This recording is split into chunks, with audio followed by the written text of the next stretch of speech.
Oleh karena itu, para filsuf yang bijaksana menetapkan dengan tegas bahwa kematian itu ada dua macam.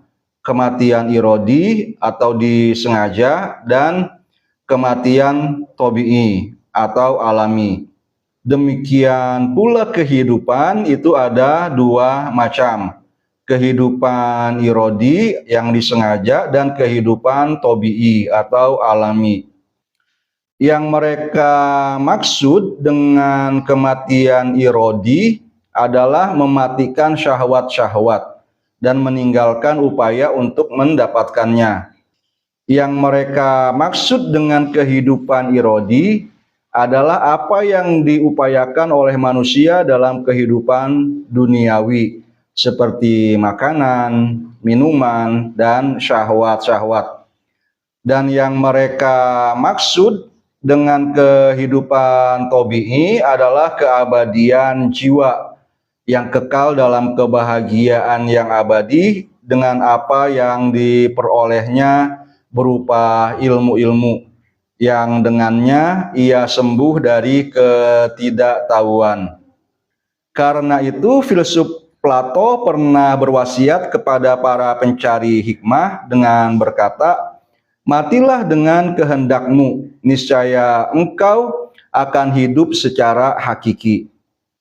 Sesungguhnya orang yang takut kepada kematian tobi'i yang terjadi pada manusia, maka ia telah takut kepada apa yang seharusnya ia harapkan.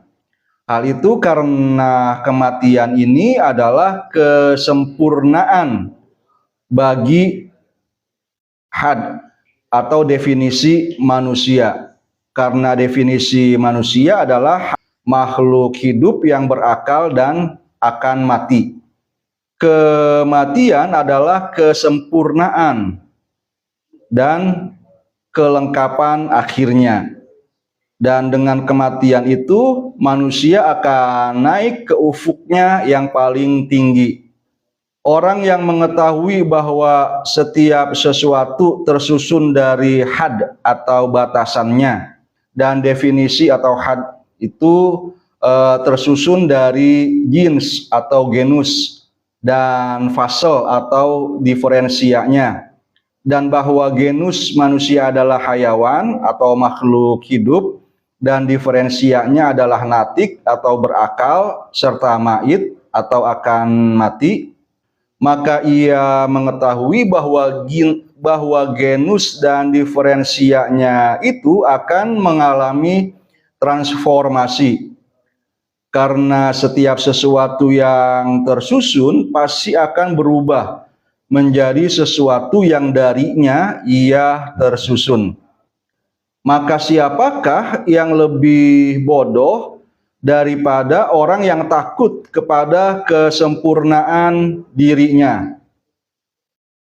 Dan siapakah yang lebih buruk keadaannya daripada orang yang menyangka bahwa kebinasaannya itu adalah dengan kehidupannya dan kekurangannya adalah terjadi karena kesempurnaannya.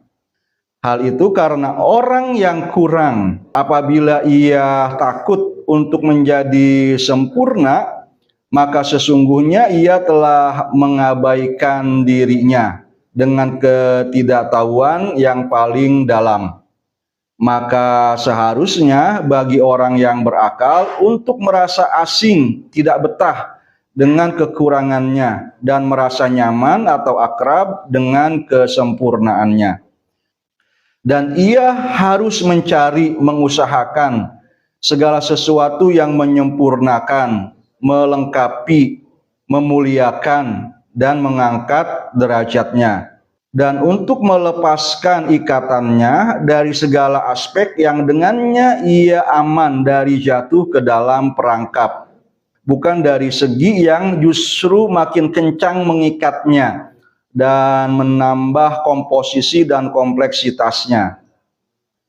Manusia harus meyakini bahwa hakikat yang mulia dan ilahi yaitu jiwanya, apabila sudah terbebas dari jauhar yang padat dan jasmani dengan pembebasan berupa kesucian dan kejernihan, bukan pembebasan berupa campuran dan kekeruhan. Maka sesungguhnya ia telah naik ke alam yang lebih tinggi, berbahagia, dan kembali kepada malakut atau kerajaan Tuhan, dan mendekat kepada penciptanya, serta beruntung dengan berada di sisi Tuhan semesta alam. Jiwanya akan berbaur dengan roh-roh yang baik dari jenisnya dan yang serupa dengannya, dan selamat dari lawan-lawannya dan yang berbeda dengannya.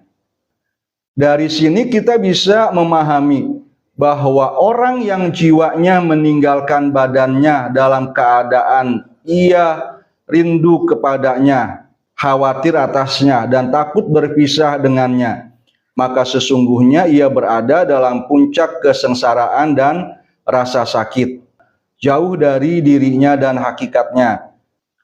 Ia menempuh ke arah yang paling jauh dari tempat kembalinya.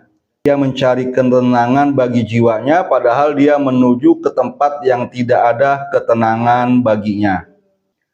Adapun orang yang menyangka bahwa kematian itu mengandung rasa sakit yang dahsyat, selain rasa sakit karena penyakit-penyakit yang mungkin mendahuluinya dan menghantarnya kepadanya, maka ia juga telah berprasangka dengan prasangka yang keliru. Karena rasa sakit hanyalah terjadi dengan idrok atau persepsi. Dan persepsi itu hanyalah terjadi pada yang hidup. Dan yang hidup adalah yang menerima pengaruh jiwa. Sedangkan jasad yang tidak terdapat di dalamnya pengaruh jiwa, maka sesungguhnya ia tidak merasa sakit dan tidak merasakan apapun. Jadi kematian yang merupakan perpisahan jiwa dengan badan itu tidak mengandung rasa sakit. Karena badan hanya merasa sakit dan merasakan dengan jiwa, dan terjadinya pengaruh jiwa di dalamnya. Apabila ia telah menjadi jasad yang tidak terdapat pengaruh jiwa di dalamnya, maka tidak ada perasaan baginya dan tidak ada rasa sakit. Maka telah jelas bahwa kematian adalah keadaan bagi badan yang terjadi dengan perpisahan jiwa darinya. Maka ia tidak dirasakan olehnya dan tidak menyakitkan. Karena sesungguhnya badan hanyalah merasakan dan merasa sakit dengan jiwa.